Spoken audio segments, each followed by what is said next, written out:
Bonsoir à toutes et à tous, bienvenue dans cette émission spéciale consacrée à l'Agence nationale d'assainissement et de salubrité publique, entendre par là ANASAP. Quels sont les objectifs de cette institution? Que fait ANASAP? Quel est son impact donc sur les différentes villes du Togo? Autant de questions que nous tenterons donc de répondre au cours de cette émission avec donc des membres donc de cette fêtière.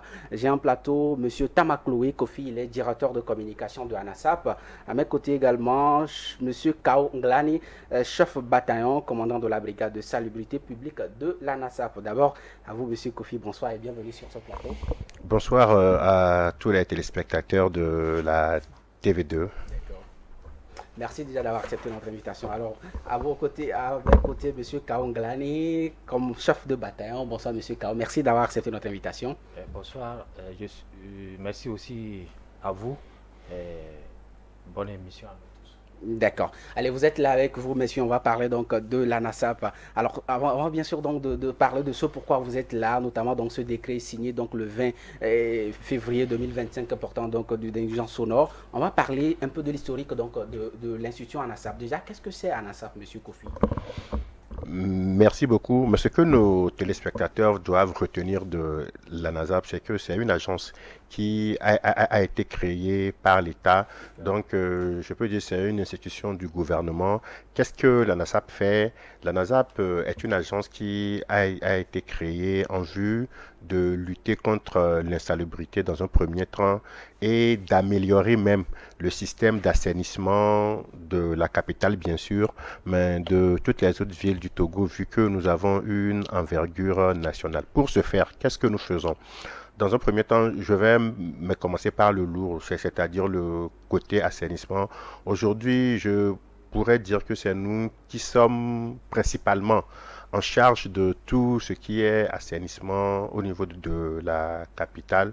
Et quand je dis c'est nous qui sommes en charge de l'assainissement, c'est derrière tout ça, il y a par exemple une vingtaine de bassins que nous gérons, que nous entretenons pour qu'ils puissent conserver leur capacité de rétention, pour que les machines qui sont sur ces bassins-là puissent fonctionner. Et pourquoi ces machines-là doivent fonctionner? Parce qu'en temps de pluie, ce sont ces bassins-là qui sont les réceptacles des eaux de pluie et qui évitent les inondations. Il y a également le volet salubrité où aujourd'hui tout ce qui est salubrité, mais public, aménagement, espace vert, c'est nous qui nous en occupons. Et bien évidemment, depuis 2 ou 3 ans déjà, le transport des déchets, des dépotoirs intermédiaires des 6 communes de Agoué, Nivé et du Govset vers la décharge finale d'Akepe. Principalement, ce sont nos activités sans bien évidemment occulter la sensibilisation que nous faisons pour lutter contre l'incivisme et aussi, et je dirais, la répression, parce qu'on a remarqué qu'à côté de la sensibilisation, il y a quand même des récalcitrants en griffe et là, il faut faire intervenir, je dirais, le bras armé de la NASA qui est la brigade de salubrité pour que les populations quand même puissent respecter les prescriptions qui sont édictées en la matière. D'accord. Déjà aujourd'hui, on va vous entendre parler. Vous avez un peu mis l'accent donc sur la capitale Lomé. Est-ce qu'il y a également donc d'autres institutions d'ANASAP à l'intérieur du pays? On va parler d'Atapamé, Lomé, Kara aussi, eux aussi qui donc travaillent donc pour l'assainissement de ces différentes régions. Merci bien. Bien évidemment, nous avons opté pour une stratégie de conquête progressive de l'intérieur du pays. Donc, en ce moment, à part Lomé, nous sommes opérationnels à Kara. Et cela va sans dire que dans les prochaines années, nous allons nous étendre dans un premier temps dans chaque chef-lieu de préfecture, dans la mesure où je l'avais dit tantôt, la NASAP est une agence d'envergure nationale. Mais toutefois, cela ne nous empêche pas, sur sollicitation des communes et aujourd'hui des gouverneurs, s'il y a des activités spécifiques, nous pouvons nous déployer pour aller faire ces activités-là et replier sur Lomé. Il y a le D'accord. siège. Allez, on a sur ce plateau également donc Monsieur Kaonglani, il est chef de bataillon. Moi, la toute première question qui me vient à l'esprit tout de suite, Monsieur Kao, qu'est-ce qu'un chef de bataillon? Donc, quel est le rôle d'un chef de bataillon, par exemple, au sein de la NASAP? Euh, je suis chef de bataillon commandant la brigade de salubrité publique. D'accord. Au sein de la NASAP, il y a une brigade de salubrité qui est créée afin d'appuyer les activités de la NASAP sur le terrain Oui. et implémenter certaines règles de de vie commune, pour que le cadre de vie soit meilleur que ce que nous constatons aujourd'hui, surtout avec l'incivisme et des nuisances de tout genre. D'accord. Allez, on va parler donc de ce décret signé conjointement par le ministère de l'Environnement, des Ressources forestières, le ministère de la Santé et de l'Hygiène publique, le ministère de la Sécurité et de la Protection civile, et également donc le ministère de l'Administration territoriale, donc datant du 20 février. Mais bien avant cela, vous avez évoqué un terme tout de suite, parler donc d'actes inciviques. Quels sont les actes inciviques aujourd'hui qu'on peut citer que la NASA combat? Merci bien. Mais les actes incivismes sont ces gestes de tous les jours que nous faisons, des fois de manière anodine, sans le savoir, et qui, je dirais, portent atteinte au cadre de vie. Je citerai par exemple le fait de jeter nos déchets dans les caniveaux, le fait de refuser de nous abonner à une entreprise de pré-collecte, verser ses ordures dans la rue ou se débarrasser sur le lot vide du voisin, verser des eaux usées, perturber la tranquillité des voisins par la fumée, les bruits, les odeurs. Tout ce que je cite là, ce sont des plaintes que nous recevons réellement. Nous ne venons pas ici le dire dans un cadre démagogique, mais c'est des plaintes que nous recevons régulièrement et quotidiennement des citoyens parce que justement ces faits que je viens de citer là incommodent les gens. Donc, mais ce sont ces gestes-là qu'on peut qualifier d'actes inciviques. D'accord. Ce sont ces gestes-là qu'on peut qualifier donc d'actes inciviques. Alors déjà, les nuisances sonores également donc font partie donc de ces actes inciviques-là. Alors, on va parler donc de ce décret datant du 20 février. Monsieur Kaon Glane, déjà, qu'est-ce qui a suscité, vous qui êtes sur le terrain travailler, qu'est-ce qui a suscité ce décret signé donc conjointement par 4 ministères? Le législateur, tout comme les ministères sectoriels, ont constaté la recrudescence des actes inciviques dont le directeur Tamakle vient d'énumérer. Et surtout, récemment, nous avons constaté sur le terrain l'émergence d'une certaine nuisance qualifiée de nuisance sonore émise par plusieurs sources que nous aurons à citer ici. Voilà, générées par des activités, voilà, de réglementer ces nuisances-là, particulièrement les nuisances sonores, l'émission des nuisances des émissions. Voilà. Alors, à vous, monsieur Tamakloé, qu'est-ce que c'est qu'une nuisance sonore pour nos téléspectateurs donc déjà qui nous suivent à la maison, pour les plus jeunes également? Qu'est-ce qu'une nuisance sonore? Merci bien. De manière générale, nous tous, nous générons du bruit de manière quotidienne. Et je pourrais dire que ça fait partie intégrante de notre vie. Mais ce bruit-là devient nuisance dans la mesure où ça gêne, dans la mesure où ça perturbe autrui. Ce n'est qu'à partir du moment où le bruit perturbe autrui que nous parlons de nuisance sonore. Et je dirais que pour parler de nuisance sonore, il y a un certain nombre de points qu'il faut prendre en considération. Je citerai d'abord la fréquence du bruit. Si le bruit est ponctuel, si c'est une fois en passant, par exemple, votre voisin a envoyé une machine pour faire un forage chez lui, bon, on ne parlera pas de nuisance. C'est vrai, ça va vous déranger sur une journée, mais ça passera. Mais si le bruit est répétitif, dans un premier temps, on est, je dirais, en face d'une nuisance. Et je parlerai aussi de l'intensité. Si vraiment le bruit est, je dirais, strident, si c'est aigu, si vraiment ça perturbe vos oreilles, ça perturbe le voisinage, donc l'intensité du bruit aussi est à prendre en considération avec la fréquence. Et maintenant, le contexte. Vous convenez avec moi qu'un bruit, par exemple en ville où il y a assez d'activité, peut être accepté. Mais dans une zone, je dirais, rurale, calme, le même bruit que nous acceptons, le même bruit auquel nous nous accommodons, si nous sommes, par exemple, dans des zones résidentielles, par exemple, ou dans des zones rurales, ce bruit-là va devenir gênant. Donc, si ces trois facteurs-là sont réunis, on peut parler de nuisance. Sinon, les bruits, quand même, font partie de notre quotidien, de notre vécu. Maintenant, c'est leur intensité qui fait que vraiment on commence par parler de nuisance. D'accord. Alors, monsieur Kaon Glane, déjà, quelles sont les sources des nuisances sonores aujourd'hui? Parlant des sources, elles sont diverses. D'accord. Oui, c'est généralement lié aux activités, à savoir le bruit venant de la musique, des activités, des moulins, des scieries, des bars, et même des véhicules. Voilà. Donc tout ça, c'est les sources de nuisances sonores. D'accord. Aujourd'hui déjà, quel horaire donc la loi prévoit pour ne pas donc tomber sous la sanction donc des nuisances sonores? En journée, Oui, de 6 heures à 22 heures, au-delà de, en moins de 70 décibels, c'est tolérable. d'accord. Donc en journée. Voilà, en journée. D'accord. Maintenant, de nuit, Oui. de 22 heures à 6 heures du matin, en deçà de 55 décibels, c'est acceptable. Mais au-delà, ça devient une nuisance sonore. D'accord. Alors aujourd'hui, Monsieur Tamaklo, les églises donc implantées donc dans certains quartiers, dans certaines localités, ont souvent des agréments avant donc certains, je parle de certaines églises. Alors lorsque ces églises-là font des louanges par moment, est-ce qu'on peut donc qualifier donc ces différentes louanges-là de nuisances sonores dans les quartiers? Merci bien. Pour les églises, c'est un peu mais particulier. D'accord. Dans la mesure où les confessions religieuses quand même ont quand même un statut assez spécial. Mais je pense que ce qui est concevable, comme le commandant l'a dit, il y a un certain décibel à ne pas dépasser. D'accord. Nous tous, nous sommes victimes de cette situation-là où vous entendez du bruit et quand vous vous approchez, c'est peut-être trois personnes, mais qui ont des instruments assez avancés qui génèrent ce que je peux appeler ce tohu-bohu là D'accord. dans le quartier. Donc, il a dit, les confessions religieuses doivent faire de la musique, c'est vrai, ils ont des instruments de musique, mais il faut juste régler le volume pour que le son soit circoncis à l'enceinte de D'accord. l'église. Et je pense que ça, c'est gérable. Le son n'a pas besoin d'aller très loin dans le voisinage. Si on arrive à circonscrire le son dans l'enceinte de l'église, je pense que c'est déjà bon. Et comme le commandant l'a dit, il faut respecter les heures de pause. Il faut respecter les heures de pause. Soit par exemple de midi à 14h30, c'est des heures où on doit s'abstenir de produire un bruit excessif parce que les gens ont besoin de se reposer avant de continuer leur activité. Donc, durant cette tranche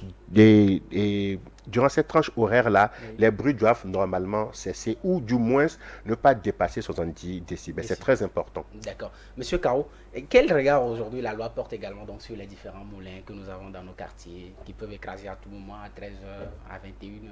Quel regard la loi porte sur ces moulins-là? Et il y a une l'arrêté interministériel précise que de 12 h à 14h30, toutes ces activités liées au bruit, à savoir les moulins, les scieries, tout doit s'arrêter. D'accord. Voilà. Et de 22 h à 6 h du matin, ces activités-là doivent cesser. Donc, il y a des sanctions qui sont prévues à cet effet. Donc, peut-être que nous allons, Oui. si vous permettez qu'on y aille. Oui. Donc, d'abord, c'est les avertissements, D'accord. des mises en demeure, des saisies et à l'extrême des amendes qui sont fixées entre 10 000 et 50 000 selon le cas. Selon la loi. Alors déjà, Monsieur Tamaklo, avant donc bien sûr qu'on ne tombe sur la sanction, lorsqu'un individu donc produit donc une nuisance sonore dans un quartier, quels sont déjà on va parler de combien de jours d'avertissement, qu'est-ce qu'il faut faire lorsqu'il excède là, avant que la loi ne tombe sur lui pour lui dire ah monsieur, vous excédez finalement, il faut donc que vous veniez répondre donc devant la justice. Bon, avant même de répondre à mes questions, je dirais que mais la loi ou toutes ces dispositions-là ne sont pas prises à l'égard de quelqu'un. Je pense que c'est pour favoriser le vivre ensemble et que, comme on le dit, ma liberté s'arrête là où commence celle de l'autre. Je ne peux pas, parce que c'est moi, parce que j'ai tel équipement, parce que j'ai telle industrie, produire du bruit qui gêne autrui. Et dans un premier temps, mais c'est pourquoi de manière générale et conventionnelle, et l'arrêté le rappelle, il est interdit, par exemple, de produire un bruit élevé à proximité des écoles, des centres de santé, des casernes militaires et des bâtiments administratifs. Parce que c'est des lieux qui ont besoin d'une certaine sérénité pour pouvoir opérer en paix. Maintenant, revenons à mes questions qui demandent, mais quelle est mes procédures? Oui. Mais je pense que dans un premier temps, quand nous, on a la plainte, puisque de manière générale, c'est vrai qu'on peut s'auto-saisir, mais très souvent, c'est la plainte qui déclenche notre intervention. Donc, dans un premier temps, nous optons pour la sensibilisation. On dit à la personne concernée que nous avons reçu telle plainte et que votre activité crée des nuisances à votre entourage. Donc, nous vous prions de revenir aux normes, nous vous prions de faire... Dans un premier temps, nous optons pour la sensibilisation d'abord. Maintenant, et nous repartons. Maintenant, quand les riverains nous disent que le monsieur, il n'a pas obtempéré, Oui. on vient vous donner avertissement.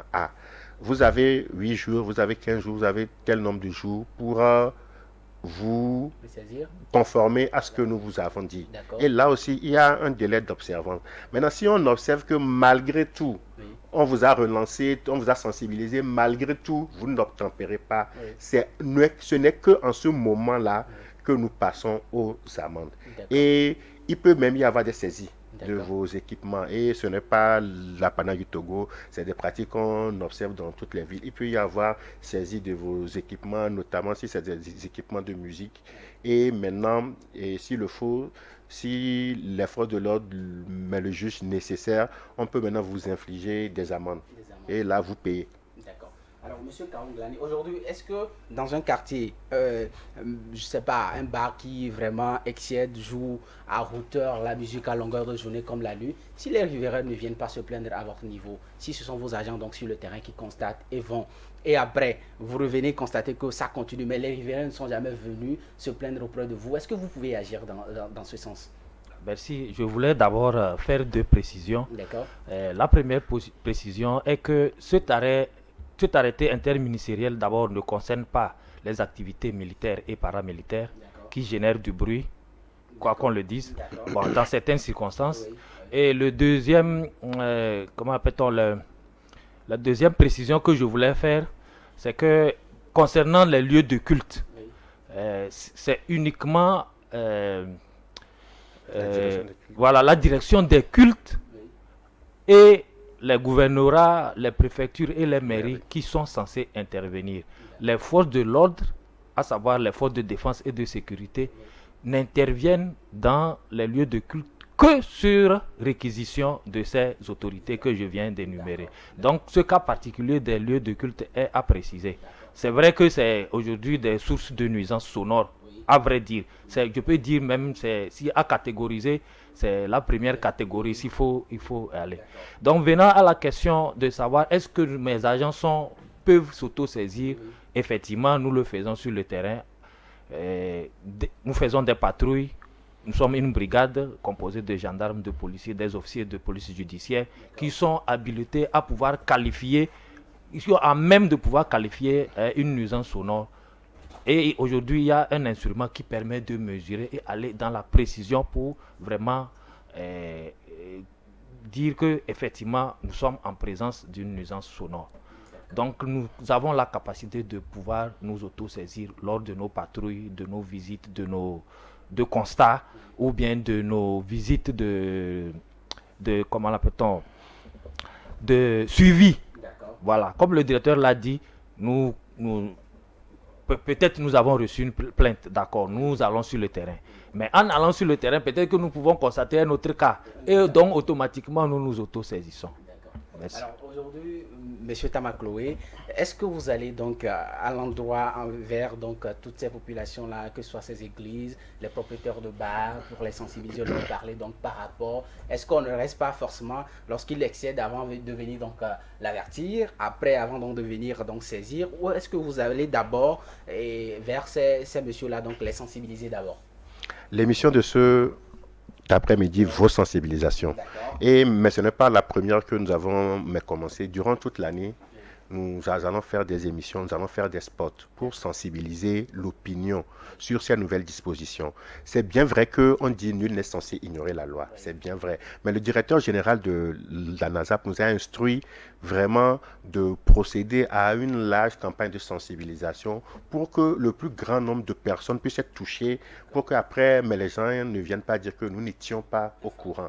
Donc, je dirais la répression va commencer, mais à côté, la sensibilisation aussi va aussi se poursuivre pour que nous expliquions bien les contours de cet arrêté interministériel. Je le dis encore une fois, ce n'est pas pour déranger les uns et les autres dans leur activité, mais c'est pour réglementer. La fois dernière, nous étions sur une radio de la place, une dame a appelé et elle a laissé un témoignage que j'ai bien aimé. Elle disait que elle avait envoyé son fils pour lui écraser le maïs. Et le fils est revenu, je dirais, bredouille. Et la dame dit, mais qu'est-ce qui se passe? Le menu a dit, à midi, on n'est pas autorisé à moudre, à moudre. Donc ça veut dire que les gens l'ont déjà inculqué. Et je pense que c'est ce changement de comportement au fait que nous visons en premier. Ce n'est pas un plaisir pour quelqu'un de venir me sanctionner. Oui. Hein. Donc c'est ce changement de comportement que nous visons en demandant vraiment aux gens de changer de comportement pour que eux aussi puissent opérer leurs activités dans des meilleures conditions, mais sans pour autant gêner le voisinage. Ce n'est que nous, le jeu que nous voulons. Ce n'est pas qu'on veut sensibiliser ou on veut restreindre les activités de quelqu'un, mais c'est de rappeler tout le monde à l'ordre, c'est tout. D'accord. Allez, vous avez donc, pour votre développement là sur le monde, vous avez parlé donc de sport, de sensibilisation. On a également donc des spots ici qui passent donc sur la télévision deuxième, donc sensibilisant donc les uns et les autres. On va prendre cette courte pause donc avec ces deux spots là sensibilisant donc les uns et les autres sur les différentes nuisances sonores. Regardons. Au cas où vous ne le saurez pas, ces actes civiques sont punis par les textes en vigueur. Calme-toi, voisin. Les gars, ces caniveaux que vous voyez permettent de faire passer les eaux de pluie et non de servir de puisard. C'est difficile à comprendre. Ça ne va plus se répéter. Nous allons sensibiliser tout le monde. Il y va de notre intérêt à tous. Stop au branchement illicite des eaux de douche et de WC au caniveau. ANASAP, j'aime ma ville, j'en prends soin.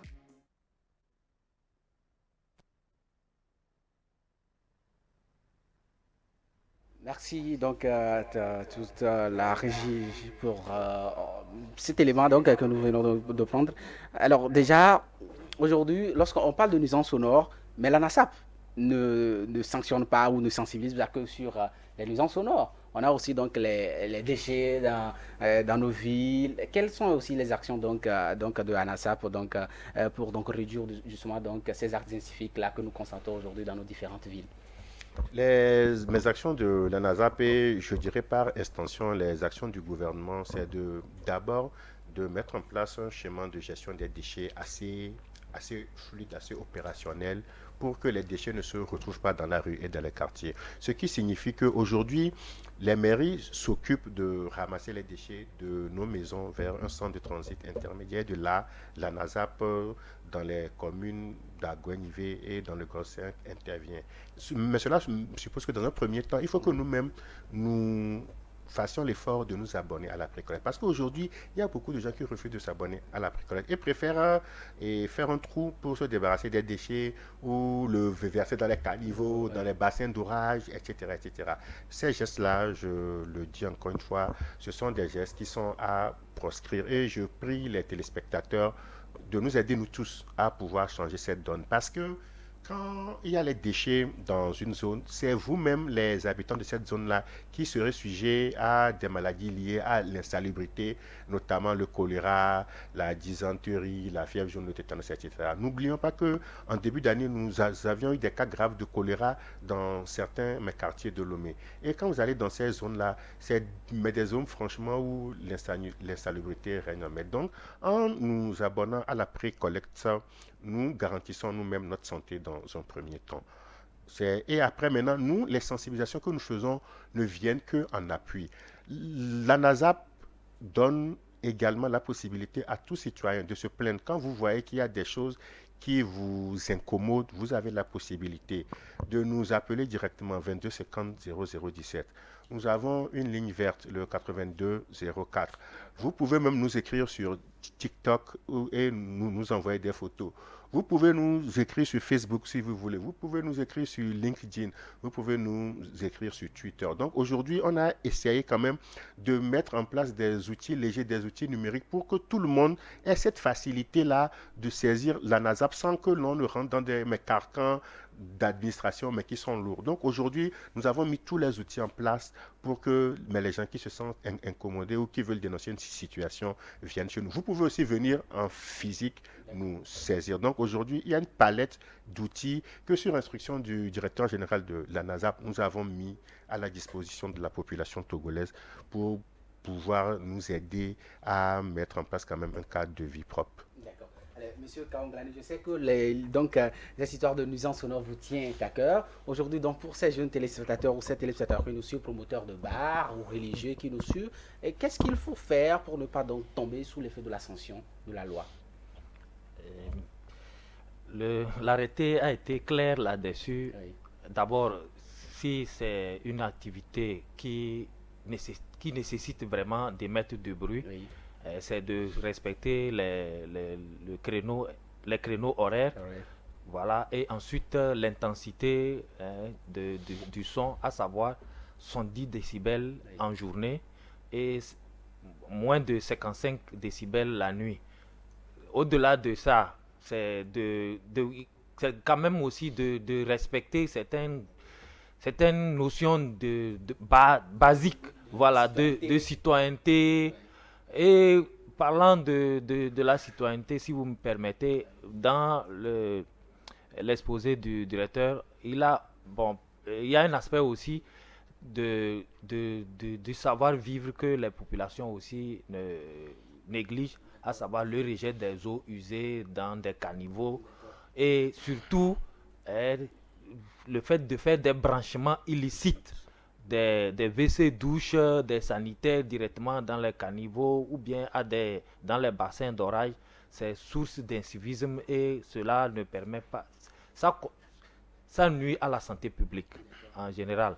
Maintenant, revenant vraiment sur le thème d'aujourd'hui qui est la nuisance sonore, c'est vrai, il y a aussi des exceptions sur autorisation pour des manifestations religieuses ou bien de circonstances, ou bien des manifestations officielles nationales. Quand même, en ce moment, il y a des dérogations que les autorités compétentes délivrent pour que ces manifestations aient lieu dans des lieux publics, voilà, qui peuvent générer des bruits, mais qui sont tolérables et c'est circonstanciel. Voilà. Alors aujourd'hui, pour lui qui est à la maison promoteur de bar, comment serait ici, je suis en train d'excéder les 70 décibels ou les 55 décibels. Comment donc ces promoteurs-là peuvent savoir si aujourd'hui je suis en train d'excéder les 70 décibels ou 55 décibels? Merci, Monsieur Marcel. En venant à l'émission, je me suis amusé à télécharger sur Play Store un sonomètre. Et quand vous le téléchargez, vous l'allumez, il vous donne le nombre de décibels, mais par rapport au bruit ambiant. Déjà, c'est un premier outil. On ne demande pas aux gens d'aller payer des sonomètres, mais forcément, ça déjà, c'est un premier outil.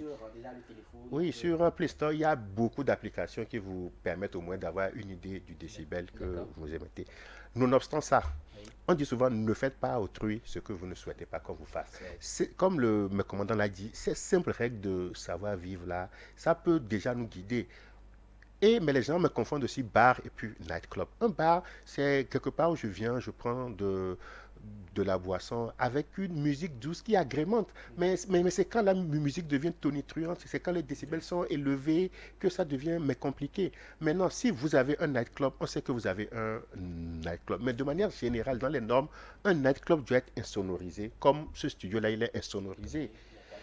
Mais on va dans des nightclubs, vous sortez même, vous écoutez tout le bruit dehors, peut-être à 500 mètres à la ronde, il y a un problème. Alors qu'il y a des nightclubs qui sont vraiment insonorisés. Quand on ferme la porte, quand vous êtes à l'extérieur, vous ne sentez aucun bruit. C'est quand vous ouvrez la porte que vous êtes en contact avec le bruit. Donc c'est que les propriétaires, ceux qui vont ouvrir des nightclubs ou qui les ont déjà, puissent insonoriser leur édifice. Parce que on va dans des nightclubs, même vous passez devant un nightclub, vous avez toute la musique.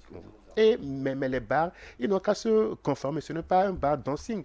La musique, elle doit être à un niveau où, au moins, si vous discutez avec votre vis-à-vis, vous puissiez vous écouter.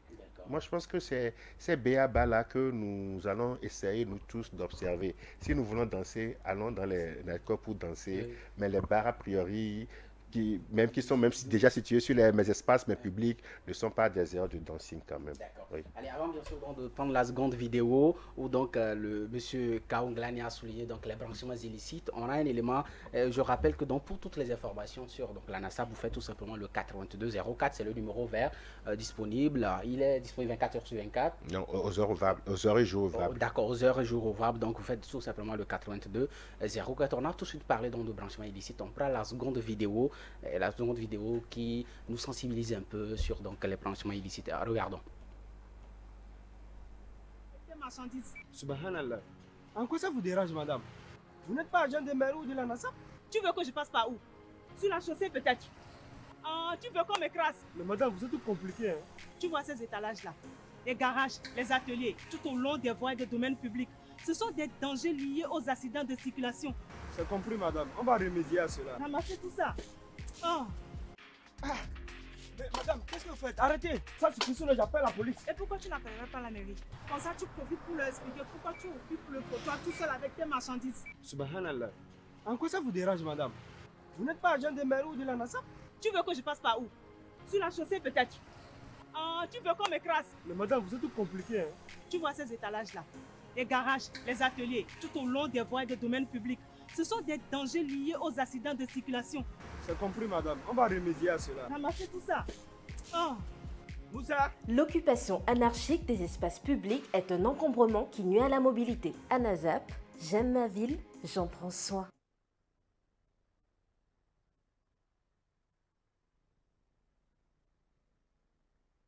Le phénomène devient de plus en plus inquiétant. Des caniveaux remplis d'eaux usées de ménage, comme ceux-ci, on en trouve un peu partout à travers la ville. Des branchements illicites pour l'évacuation des déchets de douche et WC, faute de fosses septiques. Des dépotoirs sauvages par endroits en plein cœur de la ville. Des actes inciviques qui polluent l'environnement et exposent les riverains aux maladies. C'est vraiment déplorable et très inquiétant. Moi, j'ai ma boutique tout près ici et mes clients sont chaque fois dérangés par les odeurs que dégagent les caniveaux. Ces actes inciviques sont à bannir. Soucieux du bien-être de la population, le gouvernement a créé en 2013 une agence publique de salubrité. Et depuis, l'Agence nationale d'assainissement et de salubrité publique ANAZAP veille au grain. L'ANAZAP a été créée pour répondre aux soucis du gouvernement togolais de donner une nouvelle dimension aux questions d'assainissement et de salubrité publique dans la mesure où aujourd'hui, avec les 117 communes qui viennent d'être créées, il y a des activités qui dépassent, je dirais, les moyens des communes qui viennent d'être mises en place. Si je prends par exemple l'entretien des bassins, mais l'enlèvement des dépotoirs sauvages, même le travail en ville, mais l'embellissement de... Merci à toute la réalisation donc, pour cet élément. Déjà, vous le faites déjà, félicitations, vous êtes là, donc également donc, proche des populations sur les réseaux sociaux, vous sensibilisez sur les médias, vous êtes là. Monsieur Kawanglani, on va commencer avec vous. Que retenir de votre passage sur les nuisances sonores qui vous tient énormément à cœur? Aujourd'hui, le gouvernement a sorti un arrêté interministériel. Notre rôle, c'est de faire connaître cet arrêté interministériel, puisque nous sommes un acteur qui a été cité dans l'article, dans cet arrêté. Donc, pour pouvoir implémenter cet arrêté sur le terrain, il va falloir que la population connaisse de quoi il s'agit et surtout être sensibilisée sur ces fléaux qui est grandissant aujourd'hui, qui constitue un cas de santé publique qui sont les nuisances sonores.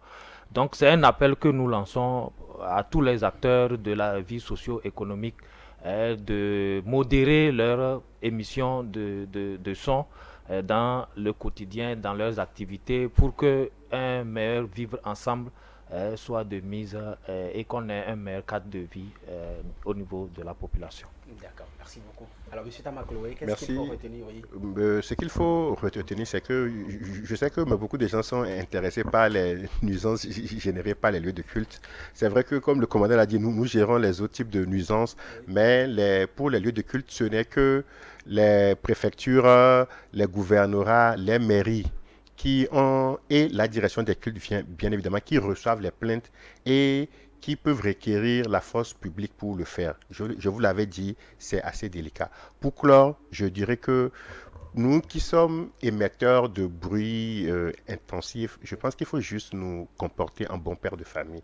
Quand nous avons le réflexe de nous comporter en bon père de famille, je pense que nous-mêmes, nous sommes des grands garçons, des grandes dames. Nous savons ce qui est bien, ce qui n'est pas bien. C'est sur ce mot-là que je remercie la TVT de nous avoir fait l'insigne honneur de passer notre message de sensibilisation. La télévision deuxième. Merci beaucoup. Donc, on a fait une émission spéciale donc, sur ANAZAP et on était en plateau avec M. Kawanglani, le chef de bataillon, commandant de la brigade de salubrité publique de l'ANAZAP, et M. Tamakloé Kofi, directeur donc, de communication de ANAZAP. Merci à vous, chers téléspectateurs, de nous avoir accueillis tout au long de cette émission. Merci de nous avoir suivis. Merci également donc de mettre en pratique ces différents conseils retenus donc sur ce plateau. Nos programmes se poursuivent et Dieu garde le Togo. Allez, bye bye.